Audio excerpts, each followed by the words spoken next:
So, good afternoon students, myself Professor P.B. Ingde, and today we have to discuss the practical of a heat transfers. Okay. So, today we have to discuss the first practical of a heat transfer. What is the name? To determine the thermal conductivity of insulating powders. Okay. This is our titles. This instrument is used to measure the thermal conductivity of a insulating powder. Okay. And this is the apparatus. This apparatus which is used to measure the thermal conductivity. We know that what is the symbol of the thermal conductivity? The symbol of the thermal conductivity is K. So, any material we can use in this instrument and to measure the thermal conductivity. Okay. So, what is we consider here? We have to use here asbestos.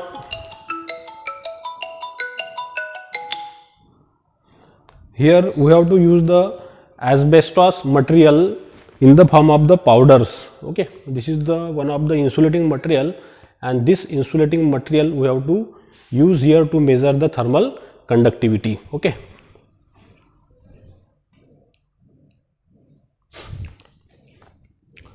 So, first of all, we explain the construction of this instruments. Okay. So, what is consist? It consists of, look at here, the apparatus consists of two thin wall concentric copper spheres. Yes or no? Yes. If you consider here, so in this instrument, if you observe here these positions, ये जो दिख रहा है आपको बच्चों, ये बना है कॉपर मटेरियल से और किस तरह का है? It consist of two thin wall concentric coppers के स्पीयर है, मतलब इसके अंदर दो स्पीयर दिए कॉपर के जो किस तरह से है? कॉन्सेंट्रिक, मतलब एक स्पीयर है और उसके ऊपर एक दूसरा स्पीयर लगा है. Okay, that is called at the concentric copper spheres. The inner surface of the sphere housing the heating coil. अब ये इंस्ट्रूमेंट के अंदर जो अंदर का जो स्पीयर है उसको हम हीट कर रहे हैं. ये देखिए आपको ये येलो कलर हरे कलर के वायर दिख रहे हैं. एक हम हीटिंग सप्लाई कर रहे हैं, उसको पावर सप्लाई कर रहे हैं जो अंदर का स्पीयर है उसको. Okay, then after that the insulating powder asbestos powder lagging material is packed between the two shells. अब ये पहला हमारा एक ये है, समझो ये हमारा एक अंदर का स्पीयर है. यहाँ पे इसके बीच में हमने इंसुलेटिंग पाउडर रख दिया और यहाँ पे हमारा एक दूसरा एक कॉन्सेंट्रिक स्पीयर है, मतलब दूसरा स्पीयर है एक, मतलब ये दो स्पीयर के बीच में क्या है? ये इंसुलेटिंग पाउडर है एस्बेस्टोस मटेरियल का. Okay, then after that what is here? The power supplied the heating coil by using the dimmerstat. ये डिमर्स्टैट दिख रहा है हमको. ये डिमर्स्टैट की मदद से हम इसको क्या करेंगे? पावर सप्लाई करेंगे. और ये डिमर्स्टैट का यूज़ करके हम to regulate the volt meter and ammeters. यहाँ पे एमीटर लगा है बच्चों. एमीटर का काम है करंट को मेज़र करना, वोल्ट मीटर का काम है वोल्टेज को मेज़र करना. उसका यूनिट क्या है? वोल्ट. यहाँ पे यूनिट आएगा करंट. और ये डिमर्स्टैट क्या करेगा? इन दोनों को एडजस्ट करेगा. Means to regulate the power supply to inside the sphere. इसके अंदर जो स्पीयर है उसको हम पावर सप्लाई रेगुलेट कर रहे हैं. किसके मदद से रेगुलेट कर रहे हैं? By using this dimmerstats. Okay, then after that what is guys here? The chromel alumel thermocouples. So chromel alumel thermocouples का नाम का एक टेम्परेचर मेजरमेंट डिवाइस हमारे पास में है. Okay, so chromel alumel thermocouples are use to measure the temperatures. अब देखिए ये दिख रहा, ये आपको दिख रहा होंगे ये वायर्स, इसके अंदर थर्मोकपल लगे हैं. कौन, क्या नाम है उसका? Chromel alumel thermocouples to measure the temperatures.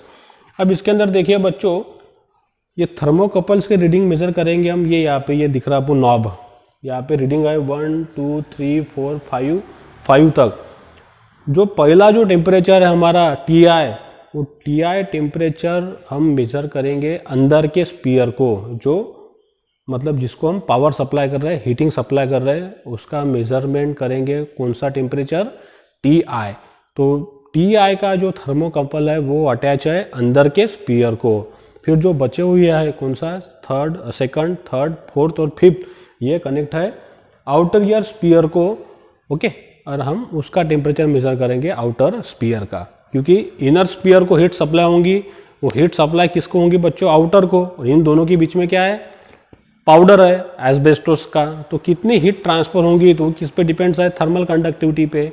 Okay, सो यहाँ पे जो हीट ट्रांसफर होगा वो कौन से मोड से होगा बच्चों, बाय कंडक्शन से। तो कितनी थर्मल कंडक्टिविटी है वो मटेरियल की वो चेक करने जा रहे हैं। ओके, तो Ti जो मेजर करेंगे अंदर के स्पीयर का टेम्परेचर, T2, T3, T4 और T5 मेजर करेगा बाहर का टेम्परेचर। ओके, उसके बाद में देखिए बच्चों, ठीक है, अब यहाँ पे हीट ट्रांस अभी मैंने बता दिया। अब यहाँ पे देखिए कुछ डाटा मैं बताऊंगा। R1 जो है वो रेडियस है इनर स्पीयर की, और RO जो है रेडियस है आउटर स्पीयर की। Ti जो हो जाएगा वो एवरेज टेम्परेचर हो जाएगा अंदर के स्पीयर का डिग्री सेल्सियस में, और TO जो है वो एवरेज टेम्परेचर हो जाएगा आउटर स्पीयर का काय में डिग्री सेल्सियस में। मतलब यहाँ पे जो टेम्परेचर मिलेंगे ये हमको डिग्री सेल्सियस में मिलने वाले हैं। ओके, और थर्मल कंडक्टिविटी का फार्मूला मैंने बोर्ड पे ऑब्जर्वेशन टेबल बनाया है, इसके बाद में हम बोर्ड पे जाएंगे ऑब्जर्वेशन टेबल को समझेंगे। ओके, तो इंस्ट्रूमेंट समझ में आ गया आपको। ओके, अब यहाँ पे देखिए थर्मल कंडक्टिविटी का फार्मूला निकालने के लिए हमारे पास में इक्वेशन है, Q is equal to in bracket RO minus RI upon 4 pi RI into RO in brackets TI minus T0। TI किसका टेम्परेचर है, average temperature of inner sphere, और TO है average temperature of the outer spheres. Okay, यहाँ पे जो अंदर का जो स्पीयर है रेडियस, उसकी रेडियस दी हमको 50 mm। ओके, आउटर जो स्पीयर दिख रहा है बच्चों यहाँ पे, उसकी रेडियस दी हमारे को 100 mm की। वोल्ट मीटर जो है ये वाला जो दिख रहा है आपको, वोल्ट मीटर, ये रेगुलेट होगा कहाँ से, 0 से लेके 100 से लेके तो 200 तक वोल्ट बताएगा। करंट अगर देंगे एमीटर तो ये बताएगा हमको रीडिंग 0 से लेके तो 2 एम्पियर तक का करंट बता सकता है। टेम्परेचर जो मेजर करेंगे हम, तो टेम्परेचर इसके अंदर हम मेजर कर सकते हैं 0 से लेके तो 300 डिग्री सेल्सियस तक। ओके, उसके बाद में जो डिमर स्टैट है ये बना है किसके लिए, 0 to 2 एम्पियर तक, और वोल्टेज कितना, 0 से लेके तो 230 तक ये ऑपरेट होगा डिमर स्टैट्स। ओके, उसके बाद में बच्चों हीटर कॉइल दिया है, ये दिख रहा है, ये हीटर कॉइल की स्ट्रिप जो है वो सैंडविच है माइका शीट में, मतलब अंदर का जो स्पीयर है वहाँ पे माइका शीट है, और वो माइका शीट के बीच में ये हमने हीटिंग कॉइल को कनेक्ट किया है, और वो किसको कनेक्ट हो गई, अंदर के स्पीयर को। और कितना पावर जा रहा है यहाँ पे, 200 वाट का। उसके बाद में बच्चों कौन से थर्मोकपल हमने यूज किए हैं, क्रोमेल, CHROMEL, क्रोमेल aluminium thermocouples are use. एक जो है पहला वाला वो अटैच है अंदर के स्पीयर को, दूसरे जो क्रोमल एल्यूमिनियम थर्मोकपल्स है वो अटैच है बाहर वाला, मतलब आउटर स्पीयर को, सबके सब T2, T3, T4 और T5 के। ओके, और इंसुलेटिंग पाउडर कौन सा है हमारा, asbestos magnesia commercial available powder pack between the 2 spheres. 2 sphere के बीच में ये पाउडर फिट है, उसकी थर्मल कंडक्टिविटी हम चेक कर रहे हैं। अब देखिए बच्चों इसकी प्रोसीजर कैसी है, स्टार्ट द मेन स्विच। तो यहाँ पे इसका मेन स्विच है, मैं बता देता हूँ। ये देखिए यहाँ पे मेन स्विच है, ये मैंने ऑन किया है। ओके, तो ये आके लाइट लग गया अभी। Okay, start the main switch. उसके बाद में देखिए इंक्रीज स्लोली द इनपुट। अब ये स्विच होने के बाद में मैं देखिए यहाँ पे 2 स्विच है, इनको भी मैं ऑन कर दूंगा अभी। तो ये चालू हो गया बच्चों, वोल्ट मीटर भी चालू हो गया और एमीटर भी चालू हो गया। ओके, अभी फिलहाल में ये T1 पे है, और वोल्टेज जो है बच्चों मैंने 0 करके रखा है, क्योंकि ये देखिए डिमर स्टैट अभी फिलहाल में वोल्टेज 0 पे है। ये 0, 20, 40, 60, 80, 100, 120, 14। अब वोल्टेज ये 0 है। अब ओके, तो यहाँ पे अभी आपको करंट 0 दिख रहा होगा, वोल्टेज भी अभी 0 है यहाँ पे, और टेम्परेचर जो है अंदर का जो स्पीयर है बच्चों उसका टेम्परेचर यहाँ पे शो हो रहा है अभी 23.1 डिग्री सेल्सियस। ओके, ये कनेक्शन आपके ध्यान में आ गए, ये स्विचेस ध्यान में आ गए। आगे देखिए इसकी क्या एक्सपेरिमेंटल प्रोसीजर है। Start the main sub control panel, ये स्विच मैंने ऑन कर डाले। उसके बाद में increase slowly the input heater by dimmer stat from 0 to volt positions. अब ये डिमर स्टैट को जैसे जैसे मैं मूव करूंगा, मतलब मैं वोल्टेज बढ़ाऊंगा, यस और नो? यस। आगे देखिए फिर adjust input equal to 40 watts, अपने मन पे डिपेंड है कितना वैट्स तक हमको पावर सप्लाई करना है। ओके, क्योंकि पावर का क्या फार्मूला है, voltage multiplied by currents we get the powers. Okay, और आगे देखिए बच्चों यहाँ पे फिर जैसे जैसे हम वोल्टेज बढ़ाएंगे वैसे वैसे हमको यहाँ पे टेम्परेचर मिलेगा Ti का, T2 का, T3, T4 और T5 का गाइस। ओके, और फिर बाद में ये सब रीडिंग हमको हमारे ऑब्जर्वेशन टेबल में लिखना है। लेकिन ये रीडिंग लेने के पहले सबसे पहले हमको, जब हम यहाँ पे रीडिंग ऑब्जर्व करेंगे टेम्परेचर का, वोल्ट मीटर का, एमीटर का, तो इसको हमको स्टडी स्टेट में मेंटेन करना है। मतलब कुछ देर तक रुकना है, 10 मिनट, 15 मिनट, आधा घंटा, और जब तक हमारे रीडिंग पूरे स्टडी स्टेट नहीं हो जाते, कांस्टेंट नहीं हो जाते, तब तक हमारे को वेट करना है। जब हमारे पूरा रीडिंग कांस्टेंट हो जाएंगे, जब हमारी वैल्यू चेंज नहीं होंगी, तब हमको एक एक रीडिंग लेना है। ओके, और उसी तरह से हमको वोल्टेज को फिर और बढ़ाना है बच्चों। यस और नो? यस। तो ऐसे हम 4-5 वोल्टेज के लिए, मतलब वैट के ले सकते हैं, 40 watt, 60 watt, 80 watt, depending our own choices. Okay, क्योंकि पावर का क्या फार्मूला है, वोल्टेज इंटू करंट्स। क्योंकि वोल्टेज बढ़ेगा तो पावर भी बढ़ेगा, करंट बढ़ेगा तभी भी पावर बढ़ेगा, क्योंकि P is V into I। तब देखिए बच्चों यहाँ पे मैं क्या करने जा रहा हूँ, अभी थोड़ा सा मैं ये वोल्टेज रेगुलेट करता हूँ by using this dimmer stat. देखिए अभी इसको जैसे मैंने बढ़ाया तो यहाँ का वोल्टेज बढ़ना चालू हो गया और करंट भी बढ़ना चालू हो जाएगा। ओके, ये वोल्ट में है और ये एम्पियर में है। तो देखिए अभी मैंने कितना वोल्टेज बनाया, 1303, और करंट कितना फ्लो हो रहा है अभी 0.14। मतलब अंदर की जो स्पीयर है उसको अभी करंट सप्लाई हो रहा है कितना, 0.14 का, और वोल्टेज कितना एक्ट हो रहा है उसके ऊपर, 13 वोल्ट। तो पावर कितना हो जाएगा, करंट मल्टीप्लाइड बाय वोल्टेज, तो कितना पावर सप्लाई हम निकाल सकते हैं। अब देखिए यहाँ पे जो अंदर का स्पीयर है उसका टेम्परेचर दिख रहा है हमको यहाँ पे 24.5। फिर हमको बाहर का टेम्परेचर होना T2 का, T3 का, T4 का, T5 का, तो फिर ये नॉब को बढ़ाती चाहिए। जैसा ये अभी 2 पे चले गए, तो T2 का टेम्परेचर हमको मिलेगा, तो हम रुकेंगे यहाँ पे थोड़ी देर के लिए, जब तक एडजस्ट नहीं होता तब तक बच्चों।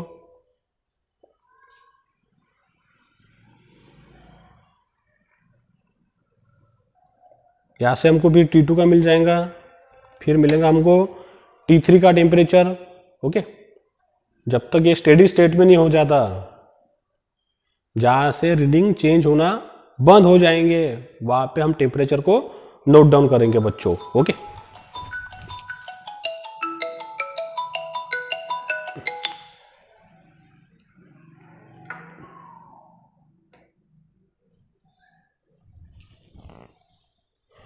जैसे T3 निकल लिया, फिर हमने निकाला T4, बराबर है, जब तक स्टेडी स्टेट में नहीं आते। फिर हमने निकाला ये T5। इस तरह से हम टेम्परेचर को नोट डाउन करेंगे। ओके, समझ में आ गया सबको? ये नॉब को सिर्फ आपको घुमाना है। यहाँ पे हमारा ये अभी नॉर्मल पोजीशन पे है। ओके, कोई टेम्परेचर हम मेजर नहीं कर रहे। देखिए अभी मैं वोल्टेज बढ़ाने वाला हूँ, और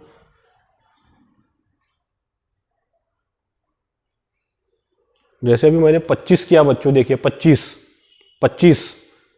27 का भी हो गया बच्चों। यहाँ पे देखिए ये 27 का मैंने वोल्टेज बनाया। ओके, ये आप डिमर स्टैट का यूज़ करके आप इसको बढ़ा सकते हैं बार बार। जैसा अभी मैंने अभी 31 वोल्टेज किया, यहाँ पे करंट कितना आ रहा है अभी 0.36। ये दोनों का अगर आप क्रॉस मल्टीप्लिकेशन करेंगे तो आपको क्या मिल जाएगा बच्चों, पावर मिल जाएगा। ओके, और ये जो नॉब यहाँ पे लगा है, यहाँ से आपको रीडिंग मिलेंगी टेम्परेचर की। ओके, तो इसको आपको कब तक रोक के रखना है, जब तक स्टडी स्टेट आप अचीव नहीं कर लेते, गेन नहीं कर लेते। फिर बाद में ये नॉब घुमाती जाइए। ये मिलेगा हमको अभी T2 का टेम्परेचर्स। देखिए अभी कितना आ रहा है यहाँ पे, थोड़ी देर के लिए हम रुक जाते हैं, चेंज हो रहा है अभी। देखिए the reading will be change here. Voltage कितना है हमारे पास में 31, करंट कितना फ्लो हो रहा है 0.37 amperes.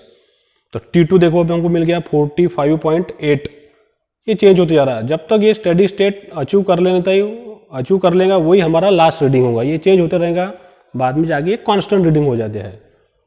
Okay, so in this way we can measure the different temperature value for a outer sphere of the copper T2, T3, T4, T5 and T5 up to the T5. Then we average all the value, we getting the T0 is outside temperature of the sphere, and then we measure the Ti value by the first this reading, we will getting the inside temperature of a sphere Ti. Okay. So in this way we can measure the thermal conductivity of a asbestos material which is placed in between the two copper sphere, guys. Okay. So I hope you should understand this practicals, very simple. Now after that we will focus the observation table. I already draw the observation table on the boards, then I will explain this observation table to you. Okay. So we stop here this experiment and we go towards now observation tables.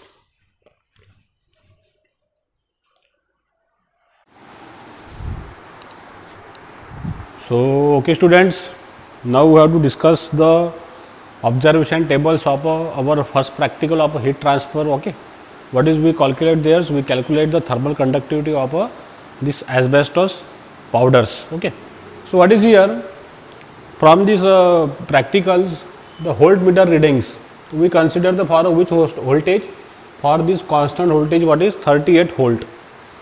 So at the time of this ampere this anemometer, the reading is measured in how much current, the current flow through the circuit 0.54 amperes. So if you calculate the heater input, तो क्या formula आएगा इसका, Q is equal to voltage into current. Q मतलब क्या हो गया यहाँ पे, पावर हो गया, क्योंकि हमारे हीट ट्रांसफर में Q का यूनिट क्या था बच्चों, वैट था, और पावर का भी यूनिट क्या है, watt. So power is equal to V into I means Q into V into I. So voltage is 38 multiplied by current 0.54. How much watt will be there, power consumed by the instrument, 20.52 watt. This much power supplied to the internal sphere of a instrument which measure the thermal conductivity of this asbestos materials. Okay. So what is the formula? The formula is K is equal to Q into R0 minus Ri upon 4 pi Ri into R0 in bracket Ti minus T0. Okay. So how to calculate it? You look at here. This is the thermocouples.